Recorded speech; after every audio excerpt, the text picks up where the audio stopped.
Hello everyone, welcome to ACE Anesthesia. So today's video we'll be discussing about AMBU bags. AMBU bag, we all know it's a manual resuscitator. The full expansion of AMBU stands for Artificial Manual Breathing Unit. Okay, so AMBU bag was first discovered by Dr. Holger Hess. Okay, so AMBU bag, as we all know, in this video we'll be discussing about the components of the AMBU bag, functional analysis, and how to check an AMBU bag prior to use. Right, so coming to the components of the AMBU bag, the three important components of a simple plain AMBU bag which we know contains a self-refilling bag. Okay, we have another side which is the inlet valve. Okay, and on the patient end we have what is called as the outlet valve. Okay, apart from this, the other accessorized devices which can be added to this AMBU bag includes: number one can be oxygen enrichment devices, which helps to provide higher FiO2s. It can contain a pressure limiting device. It contains a PEEP addition device.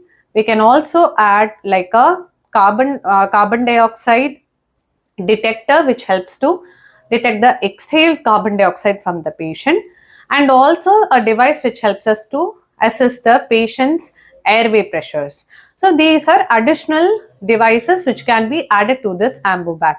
Right. So coming to little bit details about the components of each of the major components of the AMBU bag, we start with the self-refilling bag. So the self-refilling bag most of the times is made up of either rubber or plastic. Okay. So this self-refilling bag is always in an expansile state, in resting state. That is, it is expanded in a resting state, and when we press it, it contracts and delivers the gas. So the rate at which it can re-expand tells us about the maximum minute ventilation we can deliver to the patient. Right. So the capacity in an adult self-refilling bag is about 1600 ml. Okay. But in a child, it is about 500 ml, whereas in an infant, it is about 240 ml. Okay. So most of the time, this is the AMBU bag. The accessory here is a reservoir bag. Okay. Whenever we have this reservoir bag, we can help in increasing the FiO2 or the saturation of oxygen, that is oxygen percentage which we are delivering to the patients, right? So whenever we are using an adult or a child this size of a self-refilling bag, the reservoir bag is about 2600 ml. Okay, whereas if you are using an infant, the reservoir bag mounts to about 600 ml, right? So this is some of the basic features of the self-refilling bag. Now next we come to some what is called as the inlet valve. So whenever we are compressing the bag, right? So this self-refilling bag receives the oxygen from the reservoir bag, and if the reservoir bag is absent, it will be receiving the gases from either the atmosphere. So we also have what is called as air entrapment valve. Okay, that is present, which entraps the air if an oxygen reservoir bag or any reservoir bag is absent. Right, the source of the gas which we are delivering, this is the oxygen tubing. But one thing to remember is the gases from the oxygen tubing, preferably they will be going into the reservoir bag and they won't enter the self-refilling bag. The self-refilling bag most of the time receives the gases from the reservoir bag, and there is an air entrapment valve which will basically take up this air and mix it along with the gases into the self-refilling valve. Right, so this is also a unidirectional valve. So when we press the bag, from the inlet side I am saying. So when we press this self-refilling bag, the valve here will close up, okay, so that the gases from the self-refilling bag will not enter in from the backward direction into the reservoir bag, right? So this is a unidirectional valve which is present, right? So next we come to what is at the patient end. The patient end of this AMBU bag is called as the outlet valve. Okay. So the patient end of this outlet valve, some of the additional device which we can present is called as either a pressure limiting device or a PEEP valve can also be present at the expiratory side. Okay.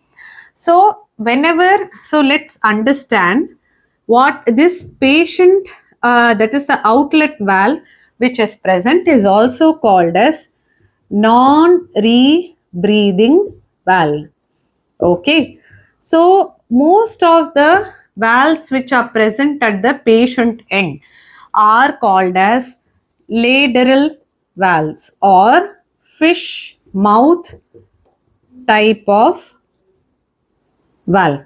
Okay. So what happens that there is a fish mouth kind of valve which is present at the patient end. So whenever we are pressing the self-refilling bag, the gases will enter, right? And they will enter into this patient end in the form of a fish mouth type of valve. So the fish mouth type of valve, let's understand it this way.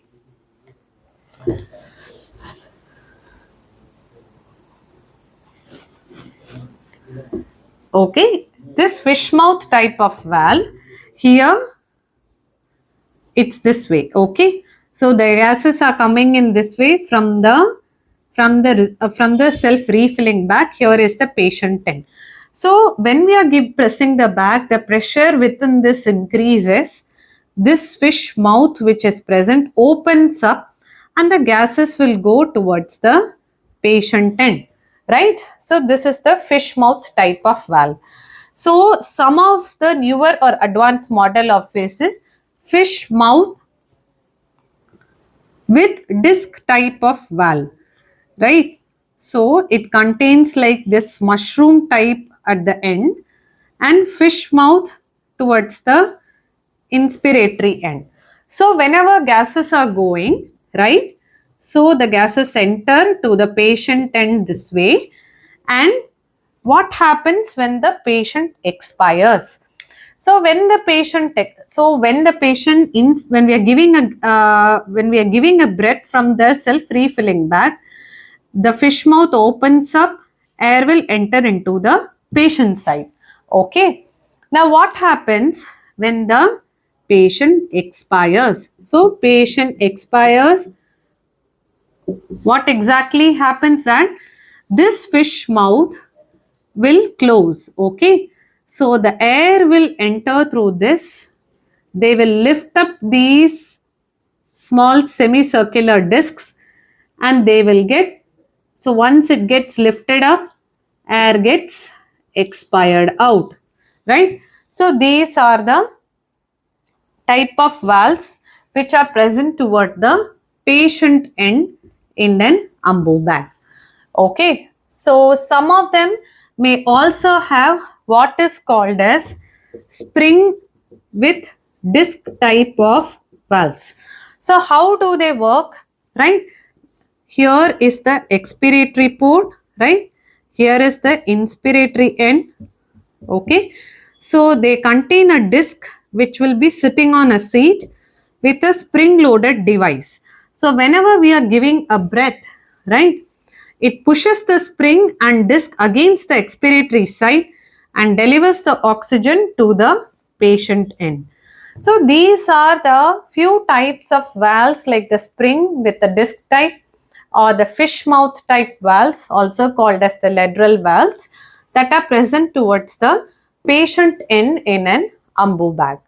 So another thing which we have to remember is the patient side of this AMBU contains the connector which is like a 15 mm female with a 22 mm male coaxial fitting is present.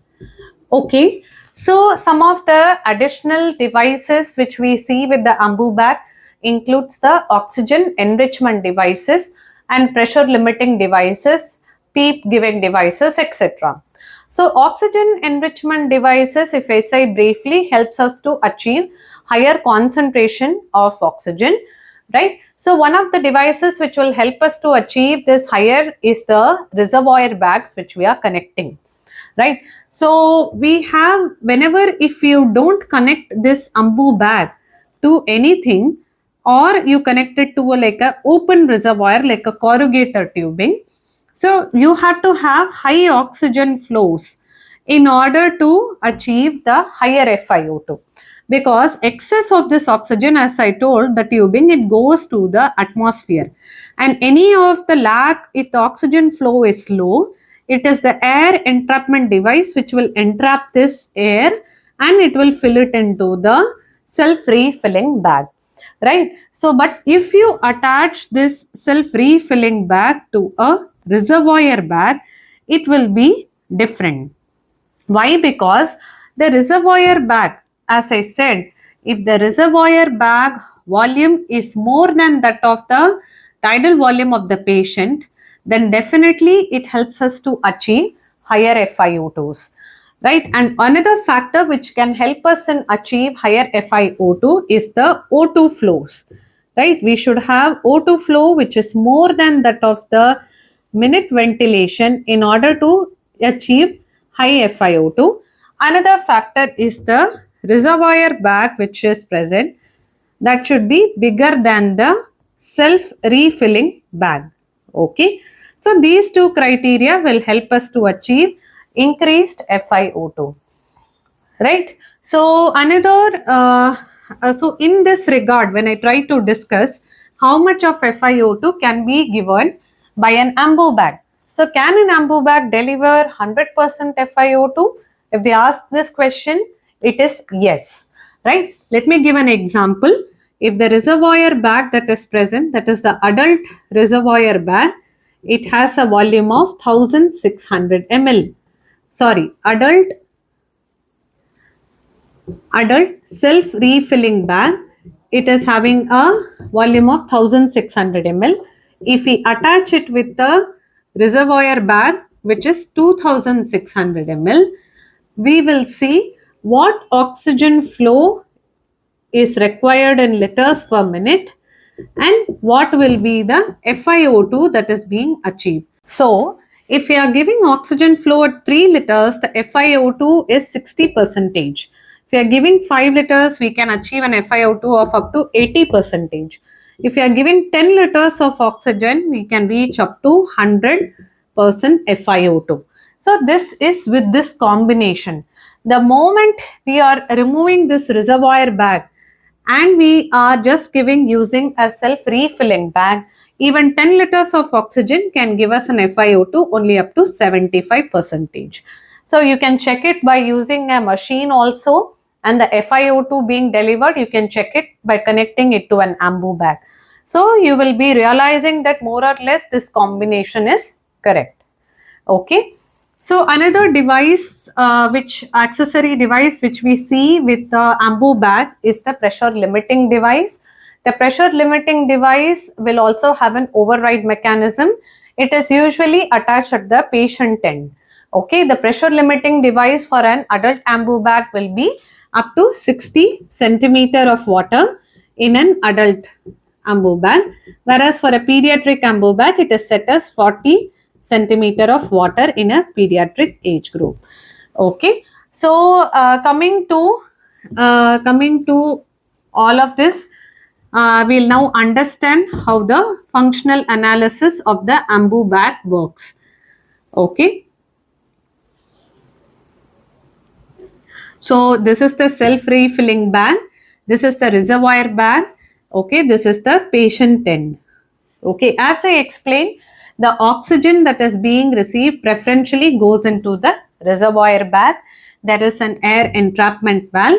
Whenever we press the self-refilling bag, oxygen or the air will be entering from the reservoir bag and air entrapment. If there is no reservoir, it enters into the self-refilling bag, right? There, this encounters a unidirectional non-rebreathing valve at the patient end and gas enters into the patient. So during the time of expiration, the inspiratory valve will close and the expiration occurs through this mushroom type of valves. Okay, so this is like a brief mechanism of how the AMBU bag works. So whenever we are pressing also, there is a unidirectional valve here also that presses it against the reservoir as well as this oxygen source and prevents the gases to go back to the oxygen source or to the reservoir bag. So this is how an AMBU bag functions. Right, how to check an AMBU bag? So whenever we get an AMBU bag in hand, we have to check externally if there is any defects or if there is any breakage in the individual parts, right? So next we have to check whether the self-refilling bag is getting inflated. How do we check it? We have to occlude the patient end. Okay, before that we have to press the self-refilling bag. Okay, then occlude the patient end and then release the self-refilling bag. This self-refilling bag, because of its entrapment of this air, should get expanded if it is in a functional state. So this is how we check the self-refilling bag, right?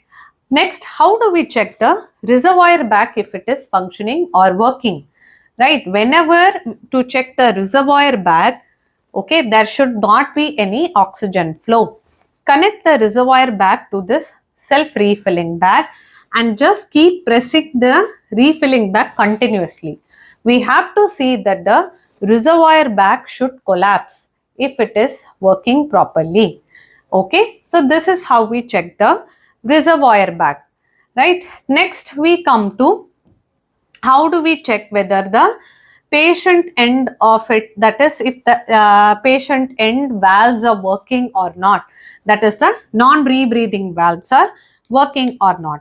So for this we connect the AMBU bag to the test lung. Okay, we connect it to the test lung. So when we just keep pressing, we see that the test lung should keep getting inflated, right? So what happens that we are able to see that when we are giving the breaths, the air is going and the test lung is getting inflated. At the same time, when you press this test lung, the gas must escape through the expiratory valves. So this is how we check the patient end of non-rebreathing valve in an AMBU bag, right? So this is some of the important things like which we have to check for the functioning of an AMBU bag prior to its use. So coming to the end of this video, since AMBU bag is such an important essential component of any emergency which is occurring, we have to always keep it checked prior to use so that in case of emergencies it comes into its proper use, right? Important advantages is that it is a very good emergency manual resuscitator. It can work even without any oxygen connection to provide breaths to the patient in an emergency, and also it has very less dead space, right? So it acts as an important delivery agent for the breaths for the patient. But disadvantage includes like that the sterilization process of this AMBU bag is quite tedious. Like we have to use 2% glutaraldehyde for about 20 minutes in order to sterilize it. And also when the patient gases are expired, there is no scavenging systems and it is expired into open air, which causes increased chances of infections. So, so coming to the end of this video, we have discussed about basic features or the components of the AMBU bag, the functional analysis, and the proper way of checking an AMBU bag prior to its use. I have tried to keep this video brief because it's a small topic. Hope you all got benefited from this video. In case of any suggestions or topics, please let me know in the comment section below. Thank you. Keep supporting.